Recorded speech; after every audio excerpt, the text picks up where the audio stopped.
Cette vidéo est sponsorisée par Card Market, le meilleur site pour acheter et vendre tes cartes. Aujourd'hui, petite review de mes cartes préférées de l'extension qui arrive, les secrets de Strixhaven. Alors oui, j'arrive un petit peu après la guerre, étant donné que tout le monde a déjà sorti sa vidéo sur le sujet, et qu'en plus, je remarque qu'au final, j'ai un peu le même avis que tout le monde. Bon, alors je vais faire quoi 3 vues 4 vues. Bon, alors c'est pas grave, de toute façon, c'est ce qui était prévu, et peut-être que j'apporterai quelques angles d'analyse supplémentaires. On va passer en revue aussi bien les cartes du set principal que les nouvelles cartes des decks Commander préconstruits. On va regarder toutes celles qui m'ont tapé dans l'œil, celles que j'ai envie d'ajouter à un de mes 10 decks Commander, et pourquoi pas les légendaires que j'ai envie de monter. Et oui, je suis à 10 decks Commander tout pile en ce moment. Au début, je voulais faire un top 20, mais au final, il y a beaucoup trop de cartes que je trouve jouables, donc ça va peut-être être un peu long, désolé. Je l'ai déjà dit, mais je me répète, esthétiquement, je trouve le set correct, avec, encore une fois, quelques bijoux qui sortent vraiment du lot. Mais même si on est dans une école, j'ai du mal avec ce jeunisme forcé et ces persos tout droit sortis des pires concept art de Fortnite. J'aime bien que Magic propose des styles variés, que ça reste riche et que ça parle à un maximum de monde. Mais à force de vouloir être omniscient en termes de marketing, on se retrouve avec des choses qu'on voit de plus en plus et que personnellement, j'aimerais voir moins souvent. D'autant plus si ça s'accompagne de ce que je considère comme une petite perte de qualité en ce qui concerne la technicité et la beauté globale des visuels. Il y a parfois des illustrations que je trouve un petit peu bâclées, je dirais, ou sur certaines on dirait qu'aucune texture n'a été appliquée, ça fait lisse, ça fait plastique, et je me permets de le souligner, parce que Magic ne serait rien sans une direction artistique aux petits oignons. Évidemment, j'adore le jeu plus que tout, mais avec des illustrations moches, j'ai beaucoup moins envie d'y jouer. Voilà, c'était juste un petit message pour alerter là-dessus, le set reste sympathique à regarder, et faut bien avouer que les archives mystiques rattrapent beaucoup de choses, mais gardons les yeux ouverts. De manière générale, c'est un set qui a réveillé mon attirance pour Spellslinger, un archétype auquel je n'ai jamais touché, mais forcément que je regarde avec attention depuis des années, d'autant plus depuis la sortie de Bibi, qui est un de mes personnages de jeux vidéo préférés, et ils en ont fait une vraie saloperie. À voir si les secrets de Strixhaven vont réussir à me mettre les pieds dans ce vilain archétype, d'autant plus que là, ils ont vraiment mis le paquet. Après, je vous préviens, de toute façon, on va pas relever toutes les cartes qui ont été designées pour cet archétype. Il y en a trop, mais peut-être que j'en citerai quelques-unes. Et on va commencer avec les mérites de la trêve. Pour 3 mana, Don de Blanc, c'est une 3-3 avec sur lui retour au pays, rien que ça. Quand il va arriver, un joueur va créer une 1-1 vol, donc ça peut être nous ou un de nos adversaires. Et si jamais un adversaire contrôle plus de créatures que nous, il va être préparé. Et quand une créature est préparée, ça veut dire qu'elle peut lancer le sort qui est à droite de la carte. Une fois qu'on a lancé le sort, la créature n'est plus préparée. Donc là, ça va être intéressant, évidemment, de le blink, soit pour créer une petite armée de 1-1, soit pour donner une 1-1 à l'adversaire, afin qu'il ait plus de créatures que nous, et qu'on puisse, avec retour au pays, lui exiler une grosse créature, ou une créature utilitaire dont il aurait besoin. C'est toujours un peu chiant de lui donner une 1-1 vol, mais si à côté de ça, on peut lui exiler un gros truc qui peut lui faire gagner la partie, ça vaut le coup. J'ai quand même l'impression que les créatures qui peuvent lancer des sorts, c'est assez fort. Alors après, il y en a qui sont plus ou moins faciles à préparer que d'autres, mais de toute façon, dans certains archétypes, selon la créature qu'on va jouer, elle sera super facile à préparer. Lui, littéralement, dans un deck Blink, ce sera facile de pouvoir lui faire lancer retour au pays. Et puis même de base, une 3-3 pour 3 qui vous crée une 1-1 vol, en vrai, l'effet plancher, il est plutôt pas mal. Donc si en plus de ça, dans certaines situations, on s'en sert pour exiler un gros truc adverse, voilà, je pense quand même, émérite de la trêve, c'est méga fort. Et oui, clairement, certaines créatures qui peuvent se préparer pour lancer des sorts, elles resteront pas longtemps sur le board, parce qu'il y en a qui font vraiment peur, on y reviendra. Érodé pour un blanc en éphémère, on va détruire une créature ou un planeswalker, et son créateur va ramper de un terrain. C'est ni plus ni moins qu'une réimpression un peu twistée de Path to Exile. Alors évidemment, la créature ne sera pas exilée, mais elle ira au cimetière, donc son contrôleur potentiellement pourra la récupérer plus tard, ou peut-être même que ça l'arrange d'avoir des trucs au cimetière. Donc potentiellement, c'est un peu moins fort, mais on peut cibler les planeswalkers, ce qui est pas possible avec Path to Exile. Mais peu importe le format où vous jouez, je veux dire, payer 1 pour détruire une créature ou un planeswalker, ça reste méga fort. Bon, c'est une rare que vous serez content d'ouvrir quoi qu'il arrive. On enchaîne avec les chercheuses unies pour 2 mana, 2 initiative au début de chaque étape de fin. Si un adversaire a plus de cartes en main que vous, la créature devient préparée, et elle, son sort, c'est rendez-vous secret. Pour 3 mana, dont 2 blancs, vous allez piocher 3 cartes, et un adversaire ciblé va piocher 3 cartes. Donc ça, c'est vraiment un effet hyper intéressant, en fait, pour rétablir un petit peu l'équilibre autour de la table.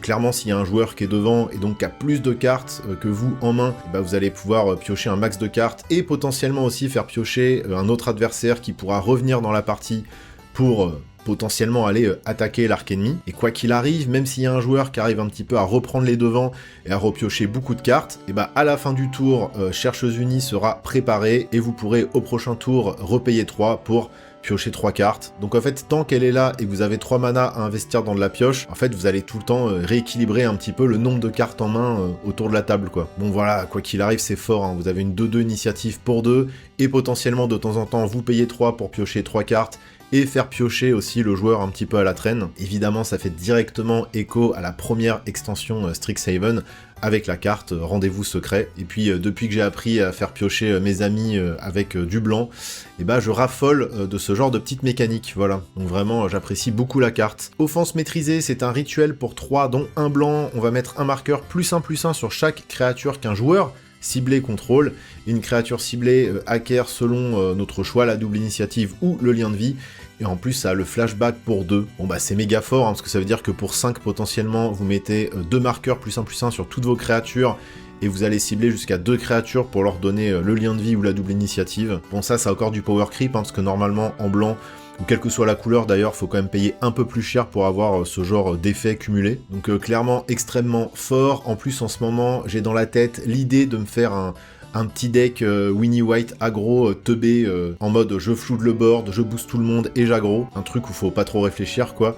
Et clairement, ce genre de carte m'incite à monter un deck comme ça, et en plus, il y en a d'autres, on le verra après. Et justement, elle est là, la Chante Espoir émouvante pour 3 mana, dont un blanc, c'est une 1/3 vol lien de vie, et à chaque fois qu'on va lancer un sort d'éphémère ou de rituel qui cible une créature, donc une créature à nous ou même une créature adverse, on va mettre un marqueur +1/+1 sur chaque créature qu'on contrôle. Alors franchement, la condition pour foutre un marqueur sur tout le monde, elle est quand même assez légère. Ça me fait énormément reconsidérer Feather, qui est une créature légendaire qui m'avait tapé dans l'œil à la sortie de War of the Spark il y a quelques années. Alors tout le principe du deck justement, c'était de trouver un équilibre entre les sorts de créatures et les sorts de rituels ou d'éphémères qui ciblent les créatures, parce que Feather en fait pouvait ramener les sorts qui ciblaient les créatures dans votre main. Donc ça synergise vachement bien. Est-ce que je vais avoir la motive de me repencher sur le sujet? Je suis pas sûr. On reste en plus dans la thématique des plumes, donc pourquoi pas. Je pense que Feather en plus c'est possible de la monter en Voltron, et du coup Chante Espoir émouvante fonctionne un peu moins dans ce cas-là. Mais bon, juste voilà, la carte est trop forte, hein. Une 1/3, vol lien de vie pour 3, et si même une fois de temps en temps vous lancez un anti-bet sur une créature adverse et que derrière tout votre board gagne +1/+1 définitivement,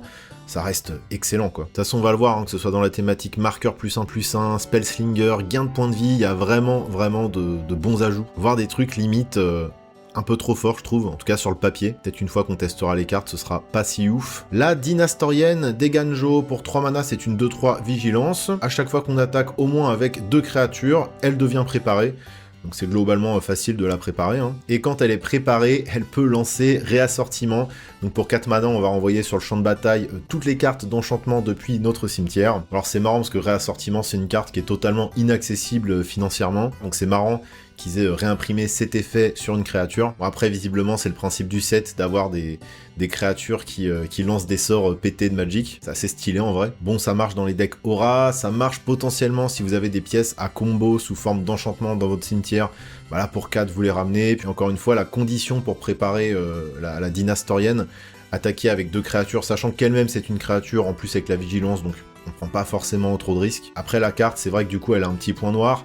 Réassortiment, on a surtout envie de le jouer en late game, et en late game, potentiellement les boards, tout le monde a un peu stall, on n'a pas forcément envie d'attaquer, ou alors faut envoyer 2 créatures au casse-pipe pour pouvoir préparer la Dynastorienne et lancer réassortiment, mais si on veut lancer réassortiment, il faudra faire en sorte de protéger la Dynastorienne. On parlait des decks Aura, justement le héros de l'entente, une 2/2 vol, quand cette créature arrive, on exile 8 cartes du dessus de la bibliothèque et on peut lancer un sort d'Aura parmi elles sans payer le coup de mana, on met le reste sous la bibliothèque, et à chaque fois que cette créature attaque, elle gagne +X jusqu'à la fin du tour, X étant le nombre d'aura que l'on contrôle.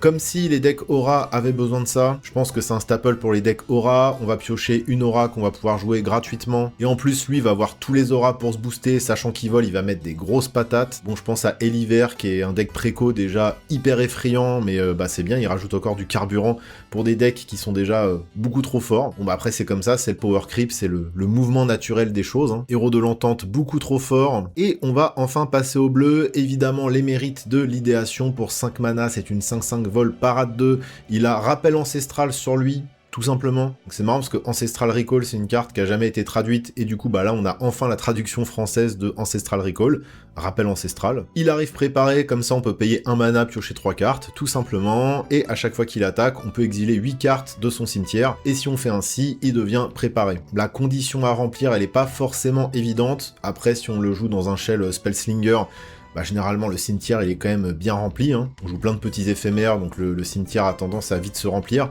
Après peut-être qu'on a envie aussi de les rejouer depuis le cimetière, pour certains de ces éphémères ou rituels, je sais pas. Donc l'effet plancher, ça reste quand même pour 6 mana, on a une 5-5 vol parade 2 qui fait piocher 3.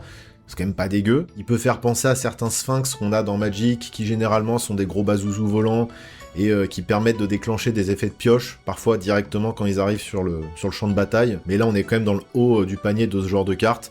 Ça peut être très dangereux, il a la parade 2, mais je pense que les gens lui feront pas de cadeau une fois qu'il est sur la table, et c'est bien normal, parce que il a quand même sur lui Ancestral Recall, qui est peut-être la meilleure carte de Magic, donc voilà. C'est une carte qui est forte de base, après est-ce qu'il trouvera vraiment sa place dans certains decks, ça je sais pas, parce que, en fait pour 6 mana, c'est quand même un peu loin dans la game, et peut-être que pour moins de mana, il y a moyen de piocher autant de cartes, quoi. C'est un peu ça le truc, parce qu'au final on va payer 6, on va piocher 3 cartes, potentiellement peut-être, si tout se passe bien, on repiochera 3 cartes plus tard pour 1. Bon, c'est vrai qu'on a quand même une 5-5 vol sur le board, c'est costaud. Après, il suffit de le blinker, hein. Là forcément je pense à Tassa, et c'est tout de suite méga fort. En plus, Ancestral Recall, on peut le jouer en éphémère, donc potentiellement à la fin du tour, après qu'on les fait blinker, on repioche 3, enfin bref, c'est... Bah si, ça reste une très bonne carte, hein. J'ai vu que les gens doutaient parfois un petit peu dessus, mais... Enfin, avec l'effet plancher, il est fort quand même. On va enchaîner avec Sculpture de mana, pour 3 mana, dont 2 bleus, on va contrecarrer un sort ciblé, et si on contrôle un sorcier, au début de la prochaine phase principale, on ajoute une quantité de mana égale à la quantité de mana dépensée pour lancer ce sort. C'est tout simplement mana drain un petit peu nerfé. Mana drain, ça coûte que 2, là, ça coûte 3. Et pour pouvoir aspirer le mana adverse, il faut contrôler un sorcier. Forcément, là, j'ai Bibi encore qui me revient en tête et ça me donne des idées un peu sales. Mieux vaut que je pense à autre chose. Mais bon, on a tout un tas de commandants dans Magic qui sont bleus et qui ont le sous-type sorcier. Donc... le fait qu'elle soit rare et pas mythique, c'est qu'effectivement ça va être très très fort uniquement dans les decks sorciers, mais je pense que la carte est assez rageante en vrai. J'en connais qui aiment pas trop Mana Drain, bah là, ça doit faire la gueule. Hein. Chercheuse de muse, pourquoi il y a Will Ramos sur une carte Magic? Pour 2 mana, une 1-2 qui a l'opus, à chaque fois que vous lancez un sort d'éphémère ou de rituel, on pioche une carte, puis on se défausse d'une carte, à moins qu'au moins 5 mana aient été dépensés pour lancer ce sort. Encore une fois, c'est le genre de petite carte qui me donne envie de me lancer dans Spellslinger. Elle arrive en début de partie, elle coûte seulement 2 mana. À chaque fois qu'on va lancer un sort, elle va nous faire piocher.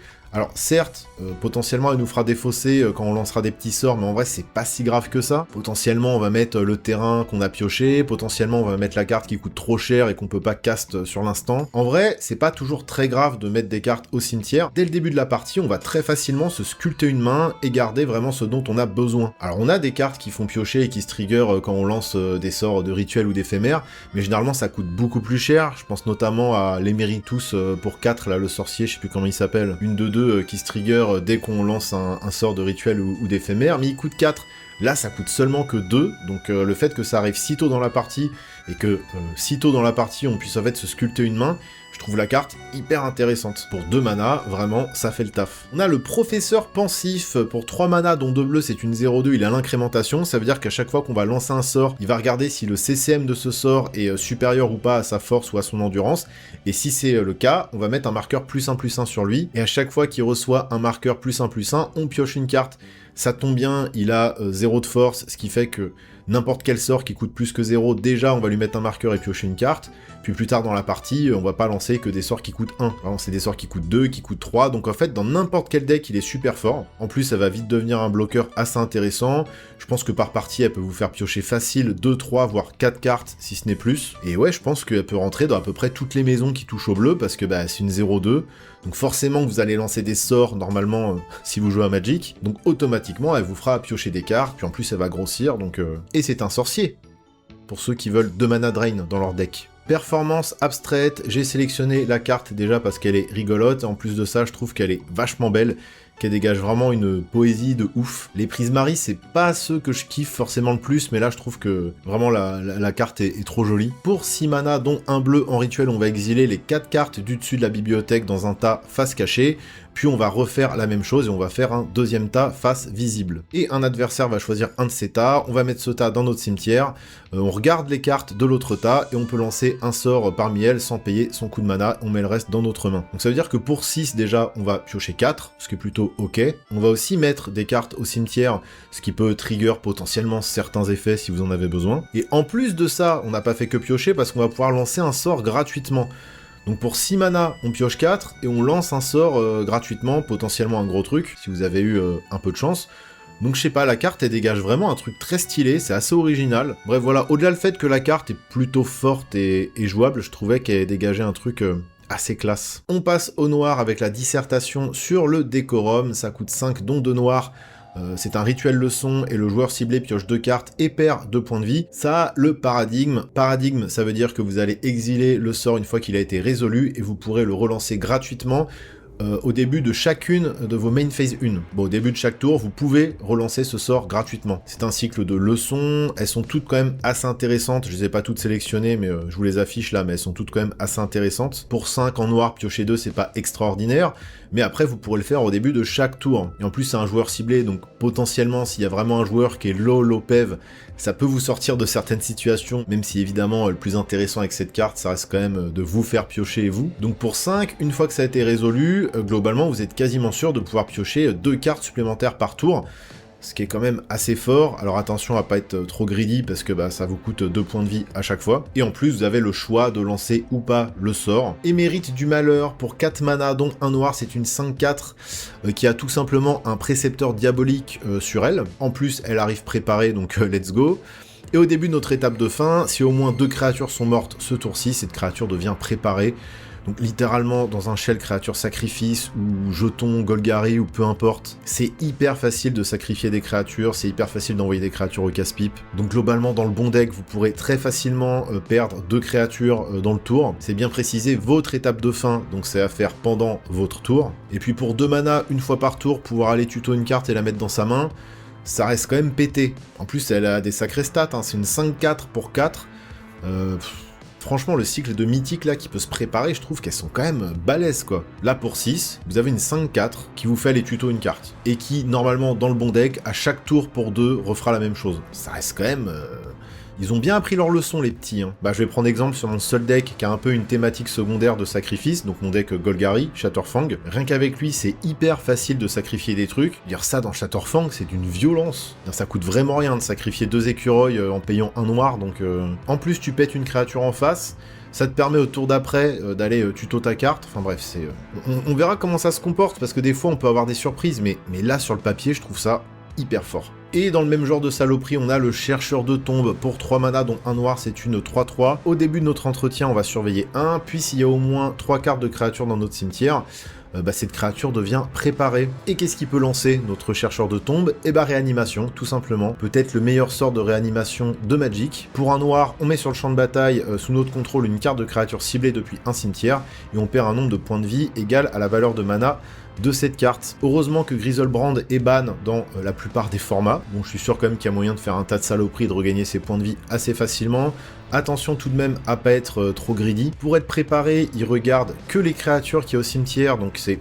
Voilà, ça limite un peu le truc. Encore une fois, dans le bon deck, il va être fatal. Et peut-être même Bazooka. N'hésitez pas à vous désabonner. Moseo, nouveau doyen de la veine. Le blaze est incroyable. Quel titre! Pour 3 mana, dont un noir, c'est une 2, un vol. Quand il arrive, on va créer une 1-1 parasite. Vous savez, c'est ces petites bêtes là, peste en anglais, je crois, qui, quand elles attaquent, vous font gagner un point de vie. Donc comme je disais, en plus, dans le set, il y a moyen de gagner des points de vie.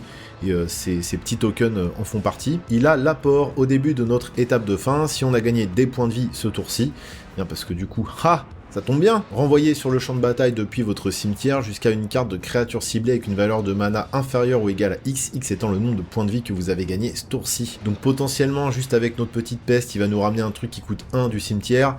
Évidemment, dans le bon deck, vous allez gagner plein de points de vie. Ça veut dire que à chaque fin de tour, il ramènera un truc du cimetière. Il va réanimer des trucs du cimetière. C'est méga fort. Voilà, encore du jus pour Réanimator. Je vous l'ai dit, hein, Strixhaven, ils ont vraiment rajouté du gaz pour plein d'archétypes déjà plutôt costaud à Magic. Hein. Enfin, en commandeur, hein, mais même dans Magic de manière générale. On enchaîne avec le Parle-Beau intrigant pour 2 mana, dont un noir c'est une 1-3, ça a le vol et le lien de vie, et au début de la deuxième phase principale, si on a gagné au moins 2 points de vie dans le tour, cette créature devient préparée. Bon, ça vole et ça a le lien de vie, donc déjà, gagner 1 point de vie, ça risque d'être assez facile. Après, il suffit d'attaquer avec un petit parasite à côté, ou bref, bon, dans n'importe quel deck qui gagne des points de vie, ça va être facile de gagner 2 points de vie par tour. Et si elle est préparée, on va pouvoir lancer Signature 200, un grand classique, un joueur ciblé pioche 2 cartes et perd 2 points de vie. Voilà, des super piocheurs en noir hein, dans le set, hein, clairement. Je veux dire, voilà, même si on arrive à le faire que 2 fois dans la partie, grâce à une carte, on aura pioché 4 cartes, Signature 200, ça reste quand même une carte qui est extrêmement jouée, c'est un piocheur en noir qu'on voit très souvent, il est joué dans plus de 8% des decks qui touchent au noir, donc voilà, là encore une fois ça me paraît être une très bonne carte. Bon, autant comme je le disais, le côté Zoomer, Fortnite, League of Legends parfois me saoule, mais à côté de ça on a quand même des très belles choses, là je viens de voir passer Partir en vadrouille qui est quand même très sympa. Et bah, Exsanguinate sur une créature, allons-y. Bon après c'est vrai que le gros défaut de ces créatures, quand bien même elles font un peu peur à lancer ces gros sorts là, c'est que si elles arrivent et qu'elles se font immédiatement gérer, bah en fait elles font pas grand chose, mais bon c'est un peu ça pour tous les... C'est comme ça pour tous les sorts à Magic, hein. Soit ça se fait gérer, soit ça se fait contrer, et du coup ça fait plus rien. Bon, sachant que normalement Exsanguinate, Torment of Hellfire et tous les trucs comme ça, c'est un peu des conditions de victoire en mono noir ou dans les decks qui touchent au noir. Une fois que t'as plein de mana, bam, tu mets tout dans X, et tu draines la table, ou tu leur fais perdre tous leurs points de vie, quoi. Sachant qu'en plus, ça passe pas par des blessures, c'est compliqué de contrer ça, quoi. Et là, on a ça directement sur une créature, la Sanguiniste Stancienne, pour 2 mana, c'est une de 2, et à chaque fois qu'on attaque, une créature ciblée acquiert le contact mortel jusqu'à la fin du tour, et à chaque fois que cette créature inflige des blessures de combat à un joueur, cette créature devient préparée. En l'occurrence, on parle bien de la Sanguiniste. Bon le fait qu'on fasse gagner le contact mortel à une créature, ça fait que normalement elle devrait passer, ou alors l'adversaire qu'on attaque devra sacrifier une créature dessus. Dans le cas où il aurait que des petits jetons, c'est pas bien grave pour lui, ce qui fait que normalement on devrait aller chez les adversaires qui ont quelque chose vraiment à perdre s'il bloque. Si il a beaucoup de mana open, et notamment 2 mana noirs, faudra quand même se mettre d'accord autour de la table pour bloquer quoi qu'il arrive, pour pas se faire avoir avec Exsanguinate, parce qu'effectivement si ça touche, elle devient préparée, et si elle est préparée, on peut lancer Exsanguinate et mettre 1 milliard de mana dans X par exemple. 1 milliard ça devrait tuer toute la table normalement. Non mais bon voilà, moi je vois ces cartes là un peu comme des secondes itérations de cartes qui sont déjà très fortes. Alors certes c'est un peu fragile parce que c'est sur une créature, après les conditions de préparation comme vous l'avez vu elles sont quand même assez faciles, alors, bon pas toutes, mais c'est quand même de base des créatures qui sont assez costaudes quoi qu'il arrive. Et on reste dans le noir avec la Moisson Lugubre pour 3 mana, dont un noir c'est un rituel qui a le déluge de cimetière, et un joueur ciblé pioche une carte et perd 1 point de vie, donc le déluge de cimetière, donc le Storm, Grave Storm peut-être, je sais pas comment ils ont mis ça en anglais. Quand on lance ce sort en fait on va le copier pour chaque permanent qui a été mis dans le cimetière depuis le champ de bataille. Ce tour-ci, encore une fois dans un Shell Sacrifice, c'est n'importe quoi. Moi je pense comme d'habitude à Shatterfang où c'est très facile, même avec le commandant, de sacrifier ses écureuils, de se servir de tous ces petits tokens comme de chair à canon. Alors là la Moisson Lugubre, elle peut être très bénéfique. Enfin littéralement c'est un deck moi perso où ça coûte rien de payer un noir, sacrifier 4 écureuils, bon derrière pour 3, je pioche 4, je perds 4 points de vie. Bon, là où ça peut être très méchant, c'est Vras into Moisson Lugubre pour vous refaire une méga main. Il y a Shredder moi qui me fait de l'œil depuis un moment. Oui, Wizard, j'ai compris le message. Je vais monter Super Shredder. Loyauté variable, carte plutôt cool pour 2 mana dont un noir, ça a le flash donc vous pouvez la jouer à vitesse d'éphémère quand vous voulez. Ça a la duplication 2, c'est-à-dire que vous pouvez payer plusieurs fois 2 mana supplémentaires pour copier en fait autant de fois ce sort que vous voulez. C'est une aura, et quand la créature enchantée meurt, on la renvoie sur le champ de bataille sous notre contrôle. Donc ça c'est la méthode qu'a le noir pour se protéger un petit peu.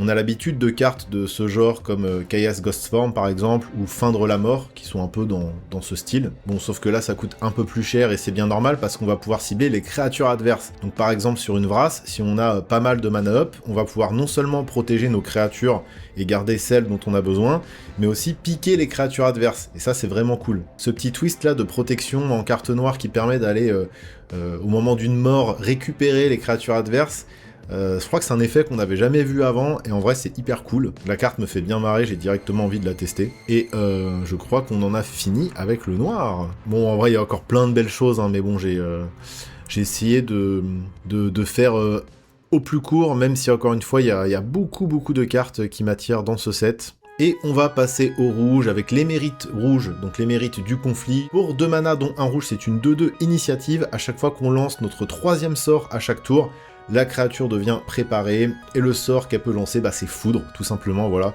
Pour un rouge en éphémère, vous mettez 3 n'importe où, sur une bête, sur un planeswalker, vous pouvez mettre ça face sur un adversaire. Une des cartes les plus cultes de Magic, voilà, une des cartes les plus représentatives des decks rouges et mono-rouges, des decks burn notamment. Bon, déjà une 2/2 initiative pour 2, c'est ok.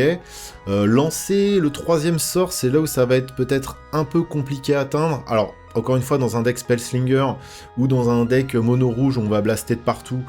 Normalement, ça devrait être assez facile d'atteindre le 3e sort, et en plus de ça, une fois qu'on l'a préparé, elle pourra s'auto-alimenter assez facilement, parce que si on lance foudre, ça fait déjà un sort, et derrière on n'aura plus qu'à lancer 2 sorts de notre main. Donc une fois qu'elle est préparée, soit on a vraiment besoin de blaster un truc, et à ce moment-là, on utilise notre foudre, mais le mieux je pense c'est d'attendre d'utiliser la foudre au bon moment, ou même juste pour la compter parmi les 3 sorts qui permettront à la créature d'être préparée de nouveau pour potentiellement refaire une foudre, etc. Donc encore une fois, voilà, je pense que Spellslinger aime bien ce genre de carte. Je trouve que la carte, elle est classe, elle est jolie, elle donne envie d'être jouée. Ça a l'air assez fort, mais pas non plus complètement pété. Tiens, on parlait de Spellslinger, encore une fois, flashback pour un rouge en éphémère, une carte d'éphémère ou de rituel ciblé de votre cimetière acquiert le flashback jusqu'à la fin du tour.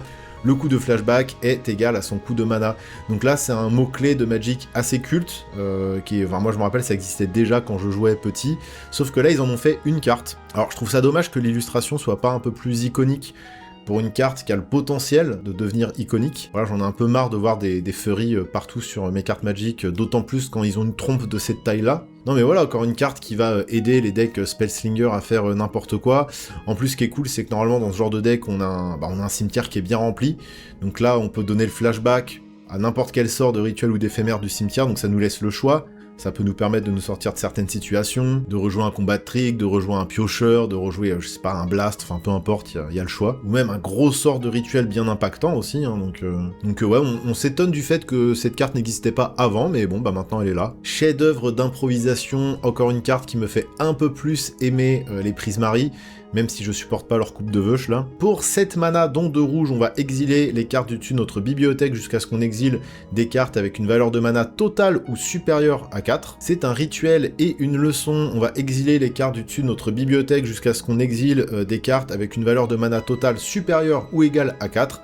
On va pouvoir lancer tous ces sorts gratuitement. Donc là, ça joue un petit peu sur la chance. Ce qu'on espère, c'est révéler un truc à 2 ou à 3. Et derrière, une autre carte qui coûte, je sais pas, 6, 7, 8, voire plus. On prend un peu des risques, parce que si la première carte qu'on révèle, c'est un truc qui coûte 4, bon, on a un petit peu perdu au change. Mais dans tous les cas, ça a le paradigme. Ça veut dire que si on le souhaite, au début de chacun de nos tours, à partir du moment où ce sort a été résolu, on va pouvoir refaire un chef-d'œuvre d'improvisation. Et à ce moment-là, jouer plein de sorts gratos depuis le dessus de notre bibliothèque, ça va snowball, etc. Spellslinger, vous connaissez, on a compris la chanson. Mais ça peut vraiment faire des étincelles, c'est pour ça que je l'ai mise de côté, parce qu'encore une fois, voilà, j'ai dit que je parlerais de quelques cartes qui m'attirent pour monter un deck Spellslinger. Voilà, ça donne envie un petit peu, quoi. Il y a des trucs pour faire des choses rigolotes. Il y a des choses pour faire des trucs rigolos. Oui, bon, il y a le Minotaur qui arrive préparé et qui peut détruire un terrain pour 2 parce qu'il fait une volée destructrice, bon... Il y a très peu de moyens de préparer une créature, c'est-à-dire que si elle a pas un truc pour se préparer elle-même, pour apprendre le sort elle-même, il y a que 1, 2, ou voire même que une carte, je crois, qui permet comme ça de faire apprendre ou de faire désapprendre une créature, entre guillemets, notamment l'espèce de robot là qui bosse aux archives mystiques là. Bon bref, on va passer sur une petite Unco, Mika, déchiffreur de ruines pour 4 mana, dont un rouge c'est une 4/4, il a la parade payée 3 points de vie. Bon, la parade est assez facile à passer, et à chaque fois qu'on va lancer un sort d'éphémère ou de rituel, on peut sacrifier un artefact, et si on fait ainsi, on copie ce sort, et on peut choisir une nouvelle cible pour cette copie. Ça me semble assez facile à faire, sachant que maintenant, pour ramper en rouge, on fait pas mal de trésors. Non seulement lui fait un commandant plutôt sympathique, mais il peut rentrer dans Bilbo, il peut rentrer dans Malcolm, il peut rentrer dans le dragon Prismari, là, le dragon Izet du premier Strixhaven, dont le nom là m'échappe, Galzazet. Galazet, j'étais presque. Bon, je pense qu'on peut en tirer quelque chose de ce Mika là, donc oui, soit en tant que commandant, soit voilà dans les 99 cartes, comme je disais, d'un deck qui permet de faire pas mal de trésors ou autres petits jetons artefacts, il y en a pêle-mêle désormais dans Magic. On va enchaîner avec le Maestro au cœur en fusion pour 2 mana, dont un rouge c'est une 2/2, il a la menace et il a l'opus, ça veut dire que son effet va se déclencher à chaque fois qu'on lance un sort d'éphémère ou de rituel avec un petit bonus si ce sort coûte 5 ou plus. À chaque fois que vous lancez un sort d'éphémère ou de rituel, mettez un marqueur +1/+1 sur cette créature. Et si au moins 5 mana ont été dépensés pour lancer ce sort, ajoutez une quantité de mana rouge égale à la force de cette créature. Cette phrase elle est intéressante parce que ça peut devenir vraiment n'importe quoi. Potentiel à snowball, voire carrément à combo infini.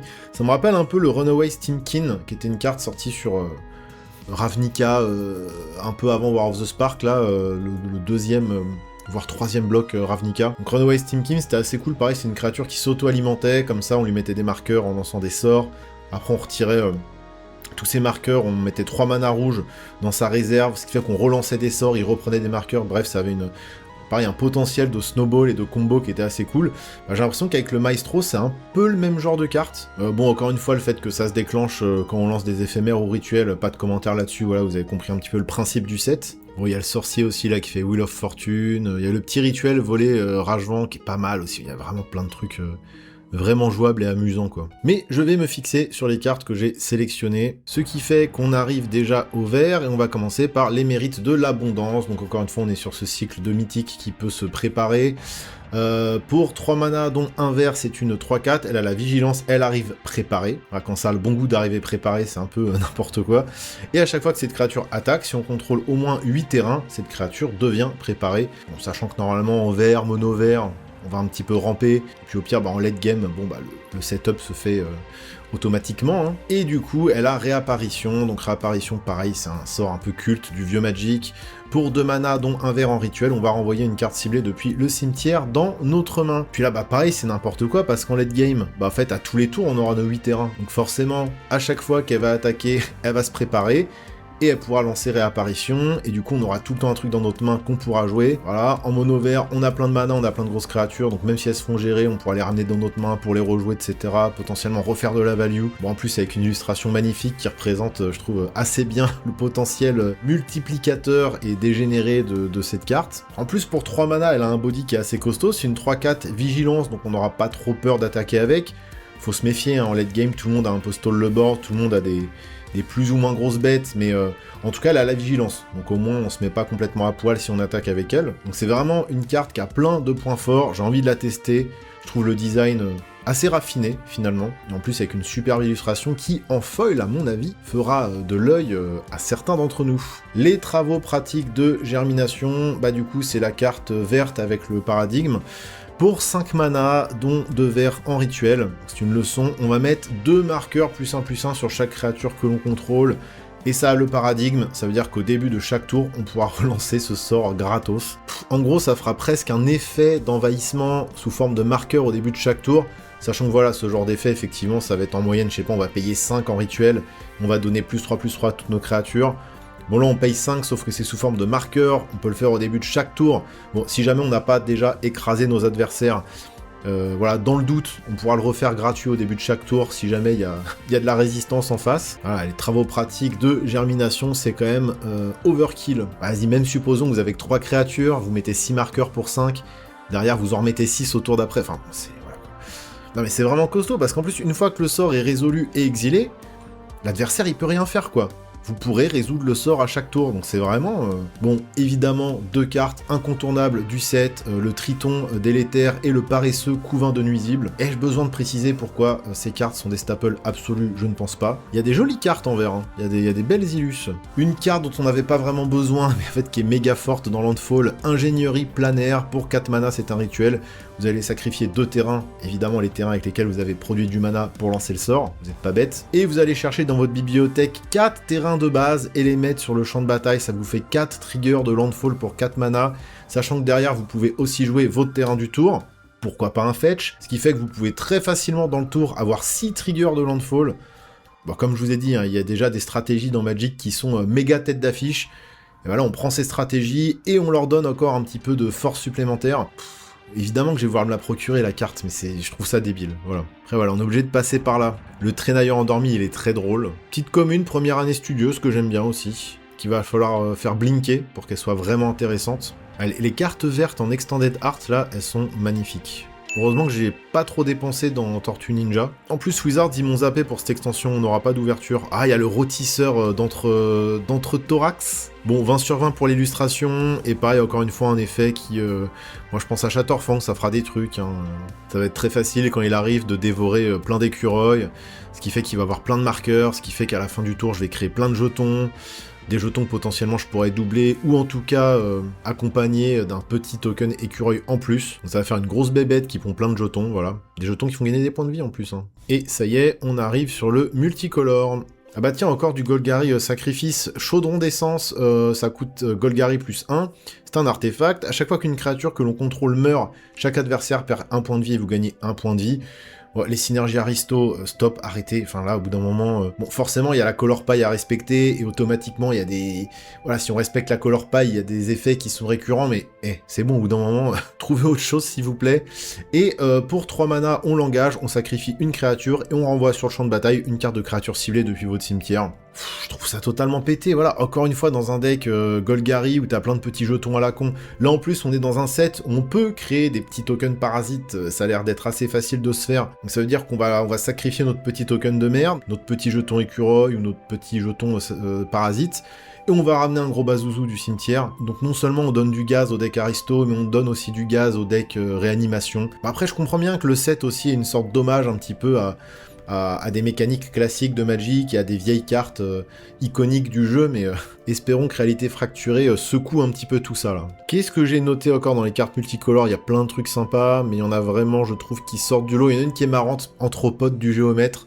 Ça coûte vert plus bleu, c'est une 1/4, ça bloque bien, gros cul. Et à chaque fois qu'on lance un sort avec X dans son coup de mana, on regarde X cartes du dessus de la bibliothèque, et on met l'une d'elles dans notre main, et le reste en dessous de la bibliothèque dans un ordre aléatoire. Bah dans un deck très précis, hein, justement, on aime bien jouer des sorts à X, ça va nous piocher pas mal de cartes dans la partie, voire plusieurs cartes par tour si on se débrouille bien, notamment dans Helga, hein, bien évidemment, mais aussi dans le nouveau deck Zimon, là, un des decks précons de l'extension. Un des decks commandeurs précons de l'extension. Le cycle des 5 dragons bicolores qui représentent chacun une maison de Strixhaven, je les trouve tous incroyables. Ils vont offrir un mot-clé en fait à vos sorts d'éphémères et de rituels. Je pense que mon préféré ça reste le Force Sapiens, donc le Boros. Force Sapiens, l'historien. Il coûte 5, dont Boros, c'est une 5/5 vol célérité. Gros muscle, et chaque carte d'éphémère et de rituel dans votre main a Miracle 2. C'est-à-dire qu'on peut lancer une carte pour le coup de miracle, si c'est la première carte qu'on pioche dans le tour. Donc il va falloir un petit peu manipuler le dessus de la bibliothèque, mais on a plein d'outils qui existent déjà pour ça. Et en plus, au début de l'entretien de chaque adversaire, on va pouvoir mettre une carte au cimetière, donc alimenter le cimetière, et piocher une carte. Donc pareil, encore une fois, une manière assez facile de sculpter sa main, et même pourquoi pas de jouer plein de sorts d'éphémères pendant les tours adverses. Donc sachant qu'il y a moyen de piocher pendant les tours adverses, grâce à sa deuxième capacité. Alors, on peut se débrouiller pour mettre plein d'éphémères qui coûtent très cher au-dessus de la bibliothèque, et les piocher et les jouer pour 2. Et voilà, je trouve que c'est assez original pour du Boros, et honnêtement c'est celui qui me fait le plus envie. Bon, le Golgari aussi est incroyable, et en plus dans leur version Extended Alternative Art, ils sont vraiment incroyables. Pour gérer le dessus de votre bibliothèque, vous avez la Library of Lang, la toupie, le Scroll Rack, bon il y a plein, encore une fois, il y a plein d'outils qui permettent de se débrouiller avec le dessus de la bibliothèque. Allez, une dernière carte quand même pour les decks Spellslinger, pareil, une carte qui m'attire un peu et qui me donne envie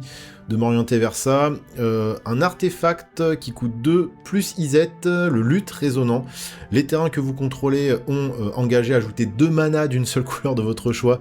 Ne dépensez ce mana que pour lancer des sorts d'éphémères et de rituels. Tout simplement, ça double le mana de vos terrains pour les sorts d'éphémères ou de rituels. Encore une fois, les joueurs et les joueuses de Spellslinger, est-ce que vous aviez besoin d'un truc pété comme ça? Je ne pense pas. Et parce que c'est pas suffisant, évidemment, on peut l'engager pour piocher une carte. On le fait que si on a au moins 7 cartes en main. C'est vraiment du troll. Genre, on sait de toute façon que vous serez toujours au top, on sait que de toute façon vous serez full value. Donc en plus on vous rajoute un effet, pour être encore plus fort que fort. Bon, Rivalité Féroce, c'est aussi assez vénère pour gérer les boards. Hein. Pour faire du removal de masse, c'est quand même assez efficace. Et en plus, chose assez rare, c'est que ça gère les créatures et les artefacts. Donc ça, c'est quand même cool. Qui que c'est que j'ai noté encore? Dina, hein, du deck précon Golgari. C'est une 2-3 pour 3 dons Golgari. Elle est dryade et druide. À chaque fois que vous sacrifiez une créature, piochez une carte. tout simplement, c'est gratos. Cette capacité ne se déclenche qu'une seule fois par tour, merci. On paye 2 en langage, on sacrifie une autre créature. C'est commandants maintenant qui font piocher et qui s'auto-alimentent eux-mêmes, c'est un peu la mode en ce moment. Et vous gagnez X points de vie, et vous mettez X marqueur +1/+1 sur une créature ciblée que vous contrôlez, X étant la force de cette créature. Évidemment, c'est très fort en tant que commandant, mais c'est aussi très fort dans plein de decks, dans les 99 cartes. Voilà, tout ce que doit faire Golgari sur une carte. Voilà, vous avez la value, l'alimentation du cimetière, le boost de créature, le gain de points de vie. Alors, il manque quoi? La réanimation peut-être? Ah, ils auraient dû rajouter un effet, voilà, pour pouvoir réanimer... pour que Dina puisse réanimer des trucs du cimetière, c'est dommage. C'est sûr que ça fait des trucs. Hein. Le Killian aussi, il est pas mal. Killian, mentor décisif pour 3 mana, dont un blanc, un noir, c'est une 2-3. À chaque fois qu'un enchantement que vous contrôlez arrive, engagez jusqu'à une créature ciblée et incitez-la. Ça, c'est assez original pour du deck enchantement, je trouve. Le fait de mélanger la mécanique de Goad et d'enchantement, je trouve ça cool. Et puis c'est enchantement, c'est pas que aura, faut le préciser, parce que des fois, voilà. À chaque fois qu'au moins une créature qui est enchantée par une aura que vous contrôlez attaque, piochez une carte, évidemment. Donc c'est quand même mieux, hein, si vous mettez des auras dans le deck, parce qu'effectivement, à chaque fois que vous avez une créature enchantée qui va attaquer, vous allez piocher une carte, voilà. Ah, c'est dommage, ça permet pas de jouer des auras gratuitement. Bah, elle est nulle, cette carte. Bon, après, voilà, c'était vraiment juste pour citer les trucs forts. Brune Mage Mutilateur, j'ai noté ça aussi. Pour Orzhov, c'est une 2-2 contact mortel. À chaque fois qu'un adversaire pioche sa deuxième carte à chaque tour, cette créature devient préparée. Bon, bah, globalement, ce sera quand même facile de la préparer parce que tout le monde pioche beaucoup de cartes à Magic, notamment en commandeur multi. Donc, sur un tour de table, globalement, elle sera facilement préparée au moins une fois. Et elle pourra lancer en éphémère Révision de Vandal. Ça coûte 3 dont Orzhov. On pioche 2 cartes et chaque joueur perd 2 points de vie. Ouais, bah ça aussi c'est hyper fort, hein. Bon, encore heureux, il est pas légendaire, on peut pas s'en servir comme commandant pour faire un max de value, mais dans les 99 cartes, il sera méga fort, sachant qu'encore une fois, ouais, dès qu'un adversaire pioche sa deuxième carte dans le tour, ça va arriver tout le temps, quoi. Donc en plus, si vous avez suffisamment de mana up, bah voilà, vous pourrez le faire plusieurs fois pendant un tour de table. Après, vous aurez sûrement aussi d'autres choses à faire de votre mana, donc si vous le faites au moins une fois par tour, c'est déjà ça. Mais tant qu'il est là, voilà, vous aurez de la grosse value, parce que pour 3, vous allez piocher 2. Voilà, donc tant qu'il est là, pour 3, vous piochez 2. C'est ça que ça dit, hein. Et puis 2-2 contact mortel, hein, ça peut bloquer des saloperies. Et encore une fois, nous avons un animal anthropomorphe, un de plus. Ça commence à faire un peu beaucoup, là, Wizards, non? Le track nuisible excentrique, quel blaze, là aussi. Pour 4 mana, dont Golgari, c'est une 5-5 piétinement. Gros pâté déjà. Au début de chaque étape de fin, si vous avez gagné des points de vie ce tour-ci, cette créature devient préparée. Bon, c'est un chouïa plus compliqué de la préparer que la créature qu'on a vue là juste avant. En plus, c'est chaque étape de fin, donc c'est pas forcément que votre tour. Encore une fois, dans le bon deck qui fait gagner plein de points de vie, ce sera très facile de le préparer. Et du coup, de lancer Retournement de pierre pour Golgari. C'est un rituel, et pour chaque adversaire, vous créez un jeton de créature 1-1 noir parasite, enfin noir et vert parasite. Quand ce jeton meurt, vous gagnez 1 point de vie. Voilà, dans Golgari, ça va être facile de sacrifier des trucs, vous pourrez bloquer avec, vous pourrez attaquer avec potentiellement, donc vous allez gagner quand même facilement des points de vie. Ça aussi, c'est encore une carte qui s'auto-alimente, où il n'y a pas besoin de construire quoi que ce soit autour, elle s'auto-alimente elle-même. Après, c'est quand même mieux si vous avez d'autres moyens de gagner des points de vie dans le deck, évidemment, mais ce qui fait qu'elle va tout le temps se préparer, vous recréez 3 tokens, elle va se repréparer, vous recréez 3 tokens, bref, heureusement que c'est en rituel, hein, sinon ce serait complètement dégénéré. Voilà, effet plancher de base, déjà une 5-5 piétinement pour 4, et qui voilà, si vous arrivez à gagner des points de vie, et que vous pouvez payer 2, vous fera un board avec plein de parasites. Et je crois que c'est la dernière carte multicolore de ma sélection, ça fait je sais pas combien de temps que je tourne, je n'en peux plus. Pour 3 mana, dont Golgari, c'est un rituel, en tant que coup supplémentaire pour lancer ce sort, vous allez sacrifier X créatures. Bon, vous avez compris, c'est toujours la même rengaine, et de toute façon, dans ces couleurs-là, voilà, c'est très facile de sacrifier. On n'a pas trop de regrets, généralement, à sacrifier des trucs, d'autant plus si c'est des parasites noir-vert 1-1 qui nous font gagner des points de vie quand ils meurent, bref. Et on détruit X permanent, non-terrain, ciblé. Permanent, hein. Vous allez pouvoir gérer les enchantements, les artefacts, les créatures, les planeswalkers. C'est ultra brutal, voilà. Encore une fois, c'est hyper asymétrique parce que vous, en Golgari, vous avez plein de petits jetons de merde à sacrifier, et en face, vous pourrez détruire des grosses saloperies. Marché immoral méga balèze. Pour seulement 3 mana, vous allez gérer plein de trucs problématiques chez vos adversaires. Il y a tous les archaïques aussi qui ont des illustrations vraiment chouettes, mais pour le coup, ils m'attirent pas plus que ça. Bon, ce sera fort dans les decks quand même très multicolores. 5 couleurs si possible. D'ailleurs c'est marrant parce qu'ils sont incolores, mais ils regardent quand même, voilà, c'est la convergence quoi, ça regarde le nombre de couleurs que vous avez mis dans le sort. Il y a un petit côté Eldrazi je trouve, même s'ils sont moins stylés évidemment que les Eldrazi. C'est des Eldrazi kids friendly quoi. Je remarque que j'ai pas noté d'artefacts. Bah écoutez, j'ai pas noté d'artefact. Hein. Dans les packs précons, vous aurez les terrains turbulents. Donc là, on a un cycle de 5 terrains. Je pense qu'on aura les 5 autres plus tard, hein, forcément. Ce qui est cool, évidemment, c'est qu'ils sont fetchables parce qu'ils ont les types de base. Et en fait, ils vont regarder le nombre de terrains que contrôlent vos adversaires. Si tous vos adversaires réunis contrôlent 8 terrains ou plus, et bah ça arrive d'étape. Alors ça, c'est vraiment des landes qui ont été designés pour le commandeur multi. Parce que du coup, bah, dès le tour 3, ça veut dire qu'ils pourront arriver d'étape comme des Slowland par exemple, voire même dès le tour 2 si vraiment ça rampe fort en face. En fait, voilà, hein, si vous avez joué en dernier, le temps de faire 2 tours de table si ça a rampé en face, voilà, vos adversaires réunis auront au moins 8 terrains sur le board, et vous pourrez jouer votre petit bilan avec les 2 types de terrains de base d'étaper. Et je vais m'arrêter là parce que ça commence un petit peu à être long, et puis évidemment je vais avoir pas mal de montage qui m'attend. J'espère que ça vous a plu, pour celles et ceux qui sont encore là, surtout que je dois être le dernier là parmi tous les créateurs de contenu MTG à avoir fait ma review de mes cartes préférées de la nouvelle extension Les Secrets de Strixhaven. J'espère sortir la vidéo avant les AP là, qui sont ce week-end, donc on verra. Je pense pas qu'il y aura d'ouverture parce que du coup Wizards m'a totalement skip sur la sortie de cette extension, malheureusement. N'hésitez pas évidemment à me dire ce que vous pensez de l'extension, vos cartes préférées, etc. Je vous fais des gros bisous, à la prochaine.